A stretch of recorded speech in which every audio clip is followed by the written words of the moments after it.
lähme siis teise Moosese raamatu juurde jälle. Nüüd nad on kõik Siinai mäe juures ja Jumal, nii et ta saaks nendega elada, ta on käskinud Moosesele, et ta ehitaks valmis koguduse telgi. No Ameerika Ühendriikide põhiseaduses on nõuded, et oleks pealinn sellises piirkonnas, mis ei kuulu mitte ühegile osariigile. Ja aastal 1789, kui see põhiseadus võeti vastu, siis kohe hakkasid tegutsema need ameeriklased, et kuhu me siis paneme selle erilise piirkonna. Ja kuna see ei tohtinud kuuluda osariigile, siis nii Virginia kui ka Marylandi osariigid pidid loobuma ühest maast. Ja sellest maast tehti ühte piirkond, mida nimetati District of Columbiaks. Ja sinna nad hakkasid ehitama USA pealinn. See ei olnud osa Virginia osariigist või Marylandi osariigist. See ei olnud osa ühest osariigist ja see ise ei olnud osariik. Lihtsalt üks eraldi piirkond, kus on pealinn. Ja siis hakkasid ehitama pealinna hoonet. Ja aastal 1800 siis kongress hakkas seal kohtuma. No enne oli pealinn Philadelphia linnas, nad kolisid sinna. Ja siis järgmisel aastal president kolis Valge Maja sisse ja Valge Maja oli just saanud valmis aastal 1801. Aga nüüd siin teises Moosese raamatus midagi palju enamat kui ühe maailma riigi pealinn. Aga Jumal tahtis elama seal Iisraeli keskel. Ja kus ta siis elab? Jumal käskis Moosesele, ehita mulle koguduse telgi, kus mina siis hakkan elama. Ja see Iisraeli laagris olid kõik need piirkonnad, kus Taani suguharu asub ja Juuda, Efraim, aga seal keskel üks eraldi piirkond, kus Jumal elab. See ei kuulu mitte ühele suguharule. Koguduse telk. Kui vaatame seda koguduse telki, nagu te näete, see katab nagu mitu peatükki.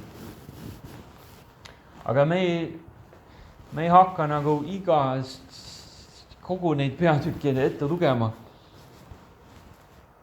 Aga kui me vaatame seda koguduse telki, me saame aru, et Jumal on püha Jumal. Umbes nii, nagu kui me vaatasime, et Jumal tuli alla Siinai mäe tipule, siis inimesed hakkasid Jumalat kartma, said aru, et ta on püha. Samamoodi Jumal hakkab seal Iisraeli leeris elama ja õpetati inimestele, kuidas läheneda pühale Jumalale, kuidas tulla talle lähemale. Siis alustame sellega, et läheme siis tema õuedesse. Nagu laulude raamatus 96 ja Salm 8. Andke Issandale tema nime au, tooge annetusi ja tulge tema õuedesse. Ta kutsub inimesi, tulge tema õuedesse. No muidugi seal ajal, kui ta kirjutas seda, oli juba tempel olemas ja seal oli mitu õue. Aga alguses oli üks õu. Et ja see oli selle koguduse telgi ümber. Lähme kõigepealt sinna. Mida me näeme? Me näeme, et seal on õueseinad kõigepealt. Ei saa niisama sisse. No mul on väikene mudel siin, et saate pärast natuke vaadata koguduse telka, aga te näete, et ümber on need õueseinad. Me ei saa sisse, ainult väravast saad sisse. See on sellepärast, et Jumal on püha. Ei tohtinud niisama Jumalale lähedale tulla seal nendel aegadel. Need seinad justkui kaitsesid Jumala pühadust. Et ei tohi. Edasi ainult need, kes on lubatud. Pühamuu pidi kogu aeg olema püha, nii et Jumal saaks nendega elada. Kui nendel ei oleks püha kohta, kus Jumal saaks olla, siis Jumal ei elaks nendega enam. Aga nüüd, Uue Testamendi järgi on nüüd meil ligipääs Jeesuse kaudu. Meil on ligipääs näiteks kirjas roomlastele 5:2, kelle läbi me oleme usus saanud ligipääsu. No see tähendab Jeesuse läbi. Ka sellele armule, milles me seisame ja me kiitleme oma lootusest Jumalalt saadavale kirkusele. Nendel aegadel oli see aed, seinad, ei saa sisse, aga nüüd Jeesuse läbi on meil ligipääs. Nüüd me saame päris kergesti Jumala ligi. Lihtsalt kui me palvetame. Kirjas efeslastele on 2 korda kirjas, et isegi need, kes ei ole Iisraeli soost, tähendab paganad, või tähendab, kui sa ei ole juut, siis sa oled nagu Piibli järgi selline pagan rahvas, aga me oleme ka kutsutud. Me saame ka ligi Jeesuse pärast. Kõik need barjäärid on maha võetud. Ja mulle väga meeldib, kuidas kirjas hebrealastele 4:16 ütleb, et me saame julgelt Jumala ligi.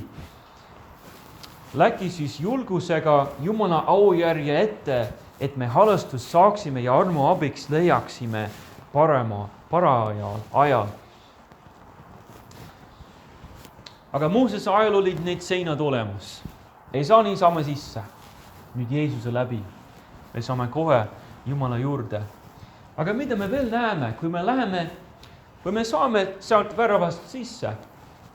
Ütleme, et meil on mingi ohvriloom ja preestrid lasevad meil sisse, sest me peame seda ohverdama. Siis mida me näeme? Kohe meie ees on see suitsu või see põletusohvri altar. Põletusohvri altar. Võib-olla nüüd natuke loeme. See on peatükist 27. Jumal ütles, tee akatsiapuust altar, 5 küünart pikk ja 5 küünart lai. Altar olgu 4-nurgeline ja 3 küünart kõrge. Tee selle 4 nurgale sarved olgu sellega 1 tükist ja kardase pasega. Tee selle juurde kuuluvad nõud tuha koristamiseks, labidad, pitserdusnõud, hargid ja sütepannid, kõik selle riistad tee vasest. No, me võime lõpuni lugeda, aga selge see, et Jumal ütles, ehita selle valmis. Ehita selle valmis. Ja see oli puust tehtud, aga kaetud pasega. Nii, et see oli ilus ja vastupidav. Ja kui nad läksid sinna väravast õue sisse, siis nad pidid oma roojusega, oma patudega tegelema. Ja sellepärast oli see altar olemas. Kui sul oli mingi roojust, tähendab, kui sa oled nagu surnukeha puutunud, kui sa oled saanud kontakti mingisuguse nagu loomaga, mis ei ole puhas näiteks. No neid põhjuseid on nii palju. Siis pidi midagi ohverdama selle eest, et Jumalat ära lõpetada. Et siis, ainult siis sa saad edasi. Tähendab, isegi preestrid, enne kui nad said edasi minna seal, pidid nad oma patuohvrid näiteks siin ohverdama. Nad pidid oma patuga tegelema. Isegi need preestrid või ütleme, eriti need preestrid, nad pidid täiesti puhtad olema Jumala ees.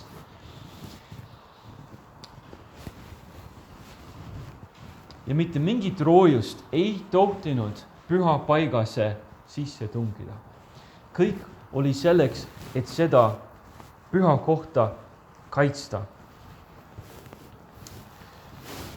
Ja nüüd me näeme, me teame, et mitte keegi taevasse ei pääse, kes ei ole ennem oma patuga tegelenud. Ja ainus võimalus, et päriselt oma pattudest lahti saada, on see, et Jeesus tegeleb nendega ise. No, sel ajal oli Jumala käsk, et jah, kui sa oled midagi teinud, kui sul on mingi teema, siis sa lähed sinna, ohverdad ja siis Jumal võtab selle vastu. Nüüd sa oled jälle puhas Jumala ees. Aga nüüd, kui sa tahad taevasse pääseda, ehk see niisama ei saa sisse. Enne sa pead olema puhas ja täiesti püha nagu Jeesus. Kuidas sa saad täiesti puhtaks? No, Jeesus tegeleb sinu patuga nagu üks kord ja alatiselt. Nagu just lugesime Hebra raamatust, et Jeesus ohverdas iseennast. No, ma loen praegu jälle Hebra raamatust, aga 7. peatükist, kus on kirjas, tema ei ole sunnitud teiste ülempreestrite kombel päevast päevat oma esmalt ohvreid oma enda pattude eest ja alles seejärel rahva pattude eest. Sest et seda on ta teinud ühe korra ja alatiseks, kui ta ohverdas iseenda. No, kogu selle looma veri, see lihtsalt tegi lepitust Jumalale. Sest ta teadis, et kunagi Jeesus päriselt sureb kõigi pattude eest. No, praegu aitab sellest, et sa teed mingit lepitust Jumalale. Aga nüüd, teisel pool seda Jeesuse risti, siis meil on vastutus, et nüüd me teame, et Jeesus on see, kes on meie pattude ees surnud. Nüüd me peame kindlasti temasse uskuma. Ja siis me saame täiesti puhtaks, siis me pääseme taevasse. Mida veel on seal näha? No, võib-olla sa näed seal pildil, ma ei tea, et on üks pesemisnõu. No, seal mudelis on pesemisnõu. Jumal ütles, et te peate seda kindlasti ehitama. See on peatükis 25.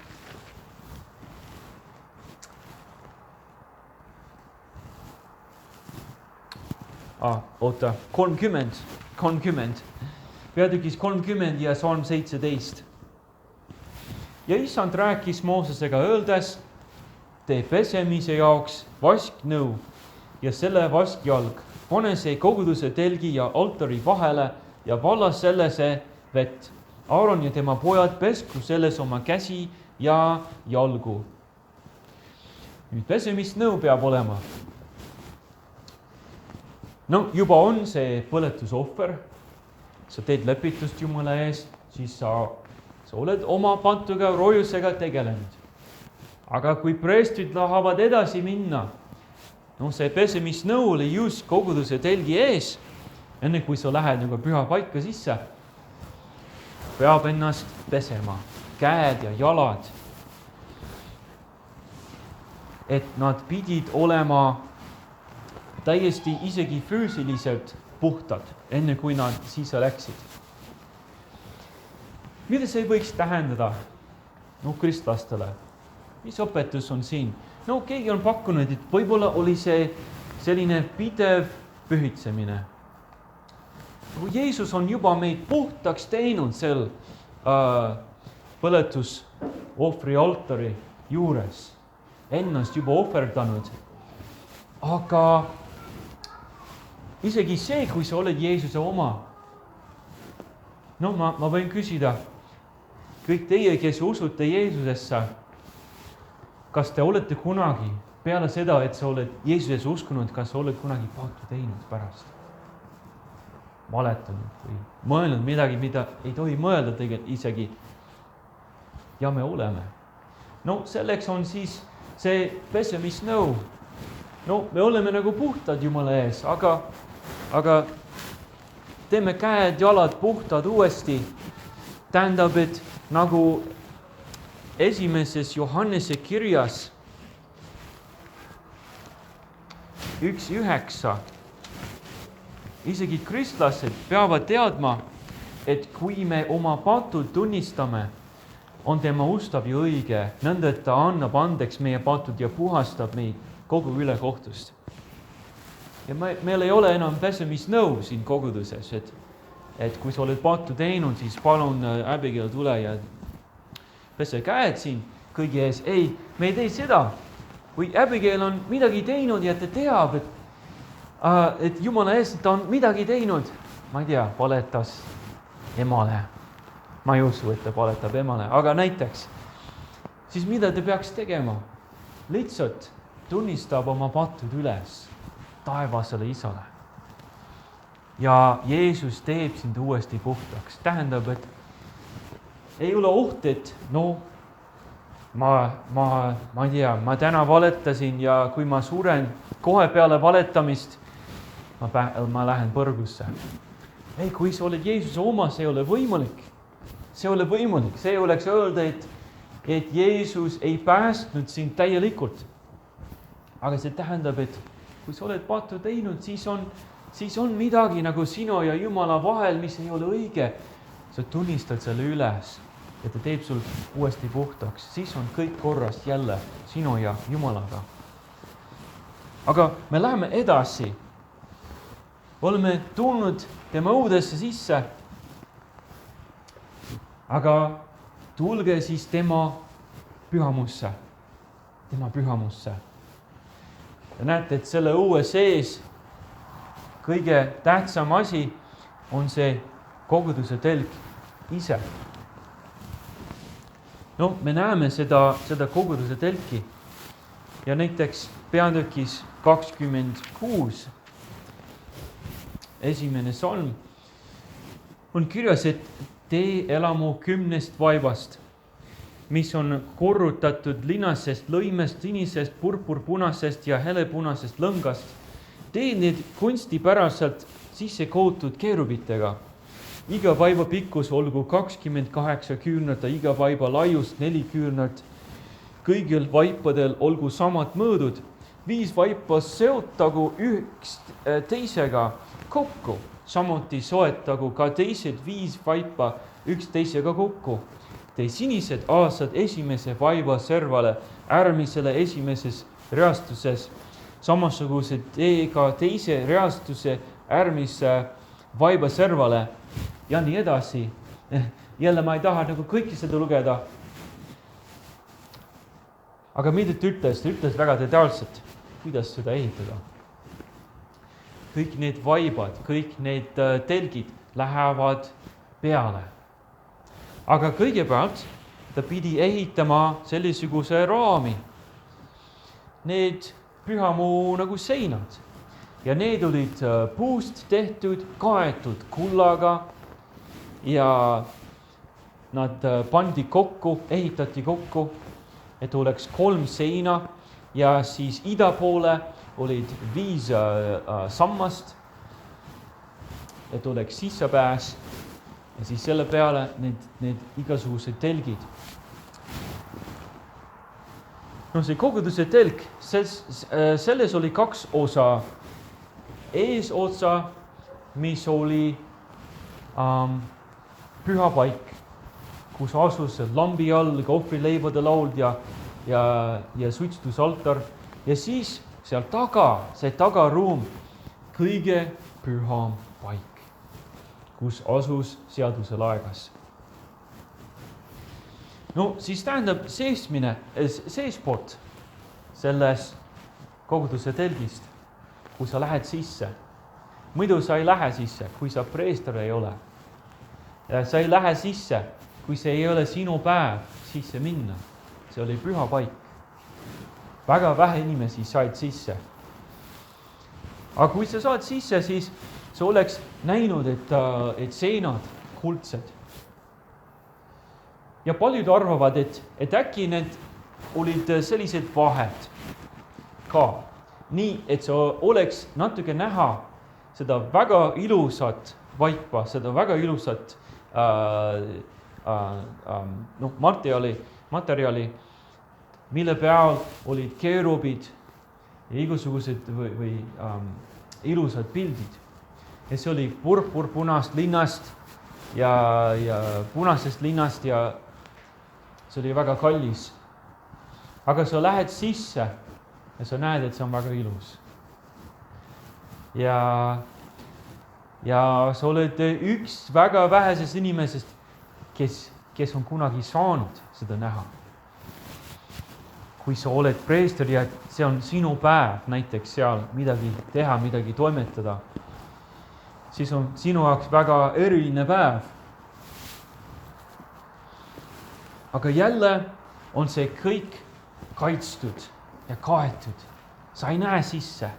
Teised ei näe, mis on seal sees on. Võib-olla nad vist teavad, aga ei ole kunagi näinud.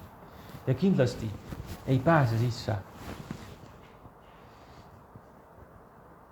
Need telgiseinad, õueseinad ürbitsevad õue. Ja siis koguduse telg peidab veel seda püha paika. Seda sa ei näe. Kuigi Kristuse, Jeesuse läbi on meil kindel jälle ligipääs. Läheme siis edasi. Vaatame, mis seal sees on. No, kui sa lähed sisse, väravast sisse, nende sambade vahelt, sa vaatad paremat kätt, on see ohvrileiba laud. Ohvrileibade laud. No, vaatame siis seda natuke.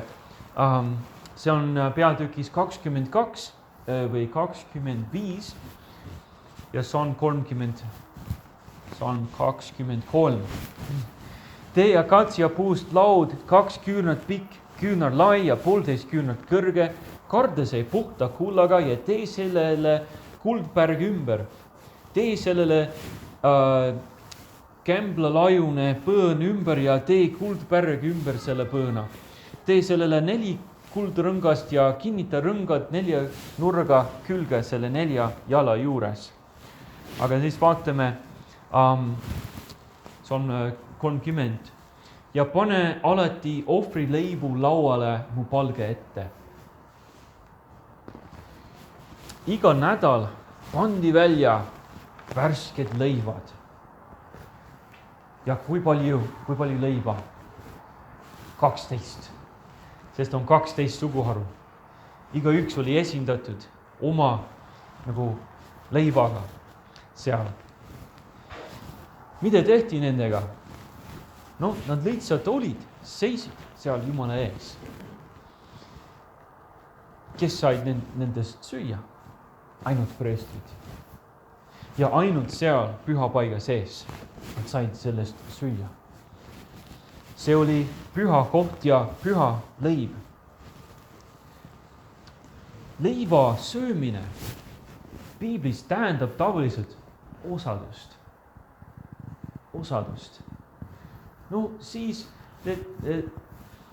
kui teie oma peret istute söögilaua ümber, ma loodan, et te teete seda ikka.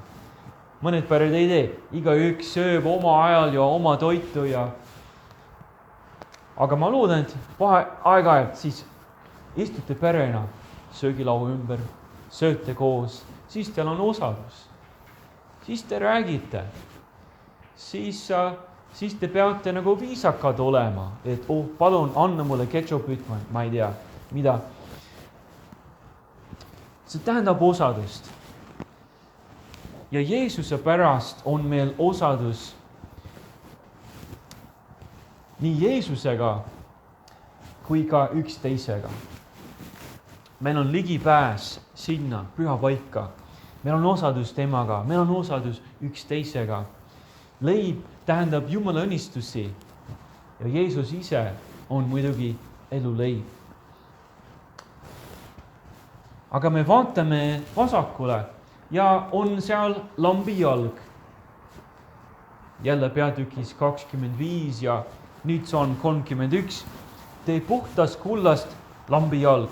See lambijalg olgu säpistatud tööaluse ja harudega, selle karikased, nuppud ja õiekesed olgu sellega ühest tükist. Ja siis seletab, kuidas seda ehitada. No, kuna teised asjad olid tegelikult puust tehtud ja siis kaetud kullaga, see lambi jalg oli puhtast kullast. See oli läbi kuld. Ja kui sa oled kunagi Iisraelis käinud, ma mäletan, et me nägime seda, et mõned juudid, kes ootavad seda tulevast templit, nendel on kõik valmis juba. Ja nendel on uuesti ehitanud selle lambi jala. Ja seal on näha, avalikus kohas, tänaval on see olemas, nagu täis kuld. Ma ei tea, keegi ütles, kui palju on selle väärtus. Aga see oli hullult palju raha väärt. Aga seal avalikus kohas, muidugi klaasi taga, mis on nagu bulletproof, ma ei tea, kuidas eesti keeles, bulletproof glass, et keegi ei saaks nagu varastada muidugi.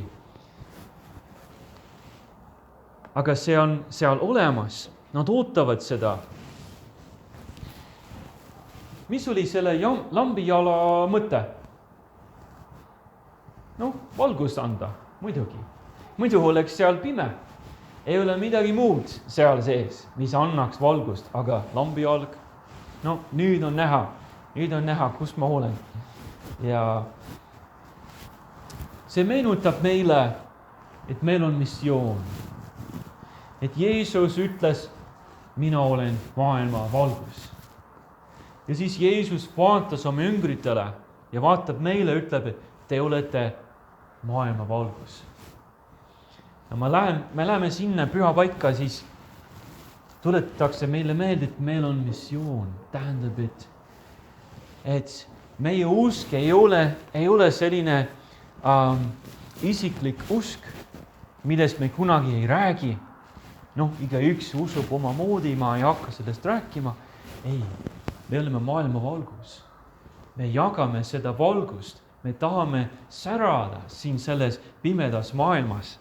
Isegi Eestis kõige vähem usklik maa, mis on maailmas. Mõned ütlevad, see on meie missioon. Aga on veel üks koht, kus me pole käinud. Ja mis see on? Kõige püham paik. Läheme siis sinna, läheme edasi. Tähendab, et kui me läheme edasi, siis tähendab, et loodetavasti sina oled ülempreester. Muidu ei saa sisse. Teised preestrid ei lubatud. Kui sa oled ülempreester, siis saad. Aga võib-olla mitte täna. Isegi kui oled ülempreester, tähendab kord aastas saad sinna minna. See on kõige püham paik. Mitte keegi ei käi seal. Miks? Sest seal on Jumal. Seal on Jumal. Sa ütled, aga ma arvasin, et Jumal on igal pool. Ja ta on. Aga erilisel viisil oli ta seal füüsiliselt olemas selles väikeses ruumis. Ja seal oli selle ees tähendab suitsutusaltar. No tegelikult oleme ikka veel selles pühas paigas. Kui me näeme seda suitsutusaltarit, me ei ole tegelikult sisse läinud kõige pühamasse paika. Aga see seisis seal ees, selle nagu ukse ees. Sest enne kui läheme edasi, siis peame sellega tegelema. See on seotud kõige pühama paigaga, sest ülempreester peab sellest mööda minema. No loeme siis peatükis 30, esimene salm. Tee suitsutusaltar suitsutusohvri toomiseks. Tee see akatsia puust. See olgu küünarpikk, küünarlai, 4-nurgeline ja 2 küünart kõrge. Selle sarved olgu sellega ühest tükist. Karda see puhta kullaga ja nii edasi. Mooses pidi ka selle tegema. Tegelikult täpselt selle suitsutusaltari ees oli üks Uue Testamendi tegelane, Sakarias. Kes oli Sakarias? Ristija Johannese isa. Ja seal ta suitsetas seda rohtu Jumala ees. Tema oli see valitud preester, kes pidi seda tegema sel päeval. Võib-olla esimest korda elus, ja ta oli juba vana mees, võib-olla esimest korda elus ta sai seda teha. See on nii eriline päev. Ja siis selle juures ingel ütles, et sulle, sinu naisele sünnib laps ja tema nimi peab olema Johannes. Ristija Johannes. Lõhnarohtu suitsetamine tähendab tihtipeale palvetamist. See on palvetamine. Ja seal Jumal vastas Sakaria ja tema naise palvetele ja andis neile laps. Nendele ei olnud last. Aga näiteks laulude raamatus salm 141 ja salm 2. Olgu mu palve suitsutusohvriks su palge ees ja mu kate tõstmine olgu õhtuseks roohvriks. Ta ütleb, et minu palved on nagu suitsutusohver Jumalale. Ja 2 korda ilmutuse raamatus, nii 5. kui 8. peatükis, ütleb, et pühade palved seal taevas läksid üles nagu suitsutusaltri suits Jumalale. Nende palved. Et kui me läheme enne kui läheme kõige pühamasse paika, kuidas me sinna saame, läheme sellest suitsutusaltaris mööda. Tähendab, et läbi palvete me saame sisse Jumala juurde. Me tunneme Jumala ette siis, kui me palvetame. Millal sina tuled Jumala ette palvetades? Kas sa käid Jumala juures nõnda palvetades? Või kas see on päris nagu vähe käid? Ei mäleta viimast korda, millal ma palvetasin. Mitte, et ma tulin Jumala teenisusele ja pastor palvetas, aga et mina üksi kodus ma palvetasin, tulin Jumala juurde, Jumala ette. Saad sinna ainult, kui sa palvetad erilist osadust Jumalaga. Aga kui me läheme edasi, nüüd me oleme päriselt kõige pühamas paigas. Seal on muidugi seaduse laigas. Seal ei ole mitte midagi muud. Ainult seaduse laigas. Aga sellest piisab, sest see on kõige tähtsam, kõige olulisem asi kogu koguduse telgis. Peatükk 25 on 10. Laegas tehtagu akatsia puust 2 ja pool küünart pikk, 1,5 küünart lai, 1,5 küünart kõrge, katta see puhta kullaga, katta seest ja väljaspoolt ja tee sellele kuldpärgi ümber. Ja me võime sellest ka lõpuni lugeda. Samamoodi akatsiapuust tehtud, aga kaetud kullaga. Miks see oli nii tähtis? Sellepärast, et Jumal ilmutab ennast seal. See oli see lepituspaik. Kullast tehtud keerubid vaatasid üksteise otsa seal seaduselaega peal ja nende vahel ilmus Jumal ise. Ilmselt see nägi välja nagu valgust lihtsalt. Et kui preester, ülempreester tähendab, üks kord aastas läheb sisse, ta ei ole eriti vaja siis mingit küünlat, sest Jumal on seal. Jumal ise annab valgust. Ja see on natuke hirmus koht, sest Jumal on seal, see on väga püha koht. Kui ta teeb midagi valesti, siis ta saab surma. Kui ta läheb sinna, ei ole ennast läpitanud, tal on mingid roojust, isegi salapatt, mida ta ei tea ja patuohvrit ei ole teinud, siis on see surmaohtlik. Sest mitte mingit roojust, mitte mingit patu ei tohi sisse tungida kõige pühamasse paika. Kõik on tehtud, see õueseinad ja telgid, kõik on selle nimel, et see oleks püha koht. Ja seal olid seaduse tahvlid, näiteks Jumala sõna. Ja see oli see lepituse koht. See lepituskaas kattis selle seaduselaegast. Seaduselaegas ise oli nagu kast. Sellepärast, et said asjad sisse panna. Näiteks need tahvlid, mille peal oli kirjutatud 10 käsku, mille Jumal sai Jumala käest, need olid sisse pandud. Ja siis kaetud ühe kaanega, mis oli lepituskaas. Lepituspäeval üks kord aastas ülempreester läks sinna sisse ja pritsis verd selle lepituskaane peale.